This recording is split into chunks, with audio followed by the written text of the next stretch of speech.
Isa sa mga salitang napag-aralan natin sa wikang Pilipino ay ang salitang nabansot. Kapag isang bagay raw ay dapat pang lumaki, ngunit ito'y tumigil na sa paglaki, ang bagay na ito raw ay nabansot. Marami raw uri na pagbansot, ngunit ang pinakamalungkot raw na uri ng pagkabansot ay ang pagkabansot ng isipan, ng puso at ng diwa. Ang panahon ng kabataan ay panahon ng paglaki.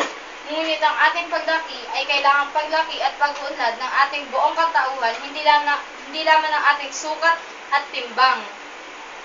Kung gapos man ang ating taas at gapison man ang ating bigat, ngunit kung ang pag-iisip naman natin gakulisap lamang, kay pangit na kabansutan. Kung tumangkad man tayong tangkad kawayan, at bumilog man tayong bilog tapayan, ngunit kung tayo naman tulad ni Bonding ay di mapagkatiwalaan, anong laking kakulangan? Kung magkakatawan tayong katawan Tarzan, at mapatalas ang ating isipang sintalas na kay Rizal, ngunit kung ang ating kalooban naman itinaduwende ng kasamaan, anong kapinsalan para sa kinabukasan?